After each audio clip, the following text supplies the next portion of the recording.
I'm Cynthia Bemis Abrams, and I'm a lifelong Bloomington resident. I'm a product of the Bloomington Public Schools. And my husband Dave and I have been property owners, taxpayers in Bloomington since 1990.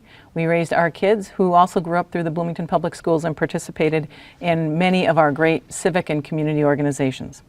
My ties to our community are very strong. I have been elected to the Bloomington School Board. I have been chair of the Bloomington Parks, Arts, and Recreation Advisory Commission, and I recently co-chaired the Bloomington Public Schools Elementary School Boundary Task Force. My bachelor's degree is from Minnesota State Mankato, and my master's in organizational leadership is from St. Catherine University. On the area of energy and environment, I think that there are a number of best practices that can be found regionally, nationally, and actually internationally to encourage conservation of energy and our environmental resources, and I would look forward to advocating for them and learning more about them in application at the city level. For housing, I think that we have to do as much as we can to create options for housing for those who have lived their entire lives in Bloomington, that they may then continue and transition to senior level housing, as well as making sure that there is affordable housing for first-time homeowners and young families.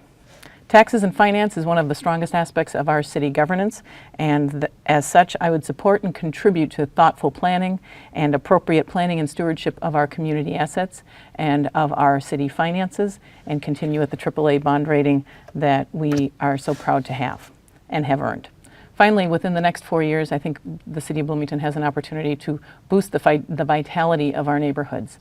Our neighborhoods are both the residents and the housing stock, as well as our local retail centers that are supposed to serve those neighborhoods and the local community. The greater the vitality of those neighborhoods and the more communication that goes into and out of them and amongst them, the stronger we have of housing stock, the healthier our residents, the more eyes on crime, and in the end, the greater return on our investments that we all have in our houses. Thank you very much. I'm Cynthia Bemis Abrams, running for the Bloomington City Council at large.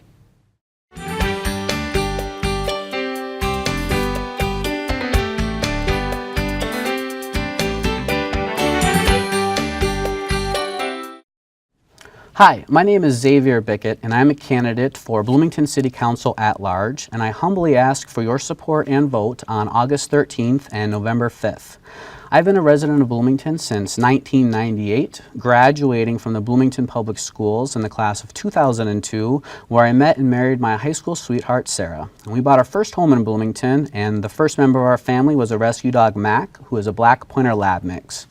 I hold a bachelor's degree in business and an AAS in accounting and tax from the Minnesota School of Business, and my professional background consists of experience in new business development in the insurance and investment industry, as well as a college admissions representative specializing in helping recent high school graduates. The League of Women Voters asked us to cover 4 main topics in 30 seconds or less each, so I'll do my best. Energy and the environment, housing, taxes and city finances, and the #1 issue facing Bloomington over the next 4 years.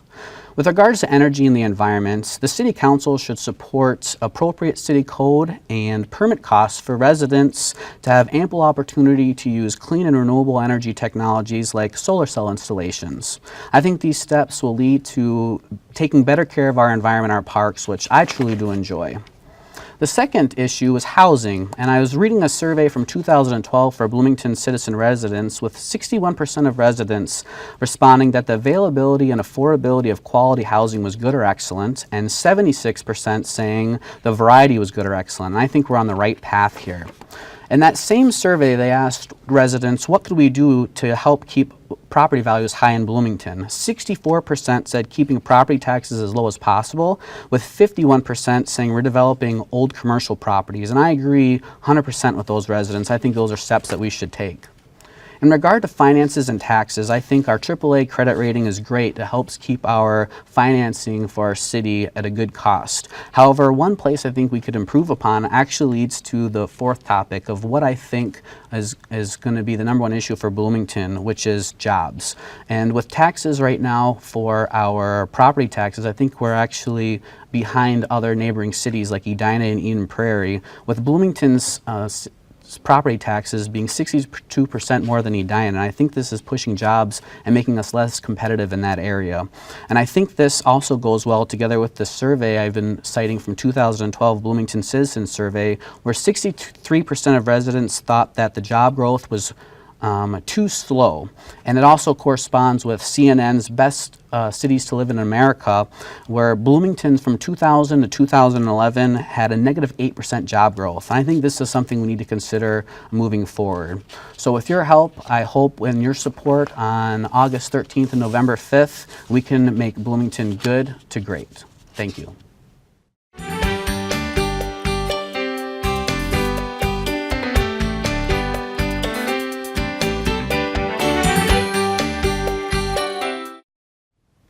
Hi, my name is Andrew Carlson, and I'm running for the Bloomington District 2 City Council seat. I'd like to begin by thanking the League of Women Voters for this opportunity to speak to you. I first became interested in running for City Council when I was a graduate student at the University of St. Thomas. There I learned the importance of being a morally responsible leader who thinks critically, acts wisely, and works skillfully to advance the common good. I've applied these lessons throughout my professional career and will continue to do so as the District 2 City Council member. The League of Women Voters has asked all City Council candidates to address 4 topics important to Bloomington residents. The first is energy and the environment.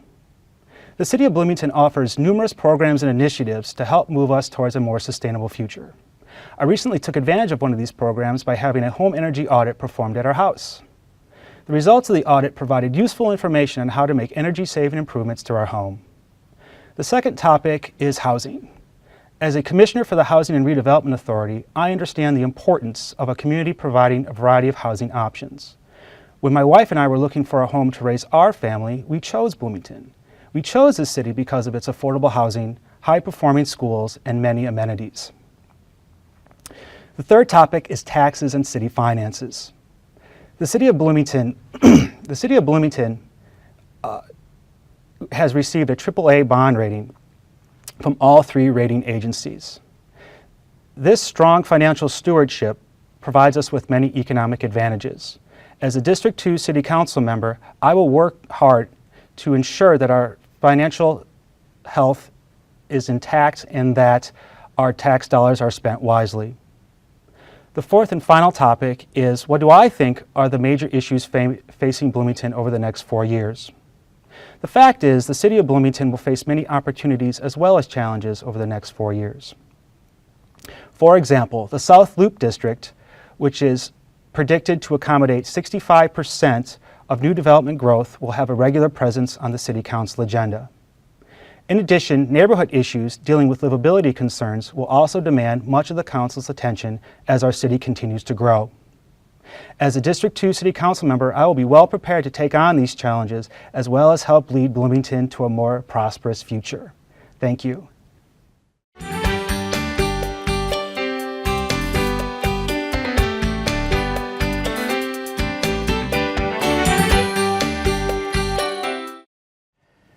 Hello, my name is Tom Hulting. I'm running for re-election in District 2. I'm a product of Bloomington, having gone to elementary through high school in Bloomington. Thereafter, I commuted daily from Bloomington to University of Minnesota as I worked my way through college with benefit for the last year and a half of the GI Bill. My wife of 32 years, Linda, is also a product of Bloomington.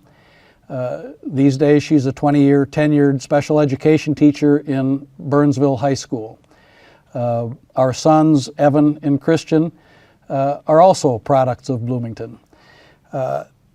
Most of my career has been selling large ticket, computer-driven capital equipment to the regional engineering, manufacturing, and scientific marketplaces.